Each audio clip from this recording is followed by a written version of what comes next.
listen to music, picture myself dancing to the music, singing to the music, playing all the instruments at the same time. It was all just me. Yeah, and the whole school will be watching and everyone will be like, dang, like, she's so cool.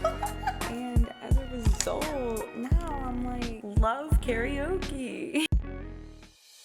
I wish I could sing though. I like want to be a good singer. I don't think I'm gonna ever be a singer because I'll never stop smoking something. I've just accepted that. If I wanted to quit, I would, but I enjoy it too much. I like the vape more than I ever like cigarettes, and I don't think it's healthy at all. It tastes good. It's fun. But honestly, weed makes me cough more than anything else. I go to bed and I'm like coughing myself to sleep. I'm ugh.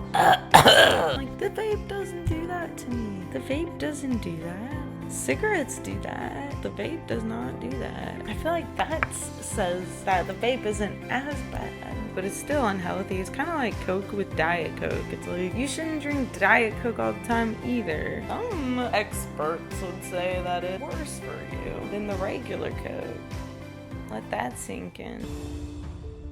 I think I have good music taste. I'm not embarrassed about it. I feel like I grew up around a lot of judgment. Kids at school would be like grilling you if you wore a band t-shirt and you didn't know anybody in the band. That was just so not cool to do. So many kids do that. They just buy these shirts at Target and they wear them. I feel like such an old lady because I'm like, back in my day, if you wore that shirt, kids would be like quizzing you on that. Everybody would be like, you're a fucking poser. They would think you were so uncool if you wore a band t-shirt and you couldn't say anything about them. You couldn't just wear those shirts. You had to know. So as a result, music is just really personal to me now. I feel like I'm gonna get judged if I say I like something, but I don't know all the answers to like whatever it is, you know? Like, relate to school anymore. I don't even get the dreams about school. I'm away from that. That part of my life is gone. That's just over. Like, I'm not going back. I mean, maybe. I mean, never say never. But as of right now, like, fuck no. Fuck no. Like, I had dreams about school for the longest time. Now I have nightmares about doing stand-up. And those are the worst, because sometimes it's not a fucking dream. Sometimes it's like, I have a bad one. I love when I wake up, but I think bad ones are good because you wake up in a better place. But the good ones are actually the worst. I've had so many dreams where I woke up and I was like, I had it all, man. It's the worst because you unless you have a better life than the best dream, I would so much rather have a nightmare. You wake up from a nightmare, you're like, oh, thank God. And when it comes to stand-up, I'll have a dream where I say the funniest joke ever in front of the biggest audience, murdering it. And I don't know what I'm talking about, because I don't remember the joke the next day. And even if I did, it wouldn't make any sense. Living your dream. That's why they call it that. That's what that means. Everything I do is just very stay positive. You're just actively trying not to, what do the kids call it now? Crash out. Actively trying not to crash out. Yeah. For the non-kids, it's like when you have a meltdown, you're having a meltdown. And I had a lot of those pre-Zoloft. I love taking a shower. I don't know how any of these people's showers work. Like, showering is stressful when you live in strangers' houses all the time. Who can relate? And some people just have complicated showers. I've had so many complicated showers. I've had so many showers where I was just dreading it because I was like, I don't get this person's shower. I do use men's deodorant though. I get the Old Spice one. I feel like that's where we can sort of make our money back as, you know, women when we get paid less. It's like, dude, just start buying men's stuff. You take away from them. I'll see some people, I'm like, bro, you're sweaty right now. You're so sweaty. There's some people that are so sweaty.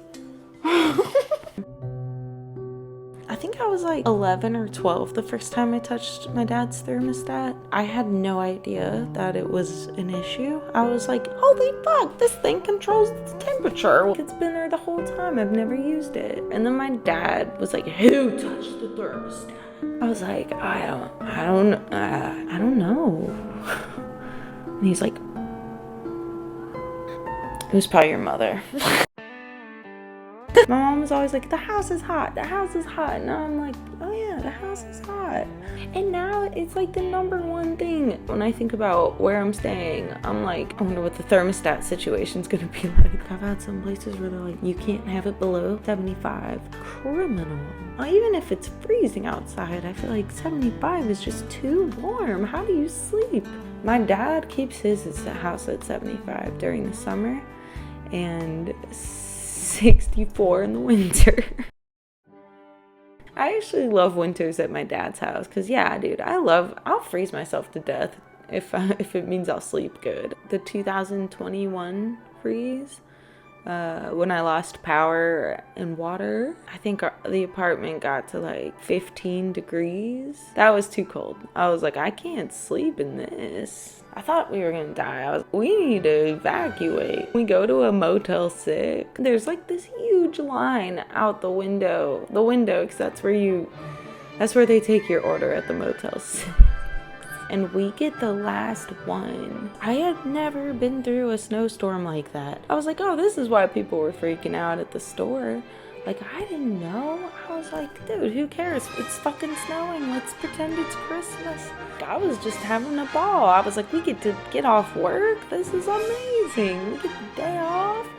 I was making money at the time. I was like, let's go to Specs. I'll get a bottle of Pinot. And then we lost the power and the water. I was like, oh, this sucks. We moved out of that apartment and we were like, there's one place we're getting. It's a fireplace. So we get the fireplace and we never lost power or water again, which kind of sucked because I was really stoked to really use that fireplace. The first time I used a gas stove was when my sister moved to New York. I just like turned the knob. I didn't understand it. I just turned the knob. And I was just messing with it. I was like, I don't know, I don't know. She came in the room and she was like, turn the gas on. And I was like, I don't know. I couldn't figure out your stove. And she was like, it's a gas stove. And I was like, I don't know what that means. I never had one. Now I'm here in Austin. I'm like, it's a good thing I went to New York because I still wouldn't really know. There's been so many times where I'm like just trying to wipe them down, like wipe off the handles and stuff. And it'll just be like, it has attitude. I'm worried it's not turned off. And he was like, yeah, it's turned off. Do you smell gas? Well, I always smell gas. It's gonna burn down. I need to go to bed.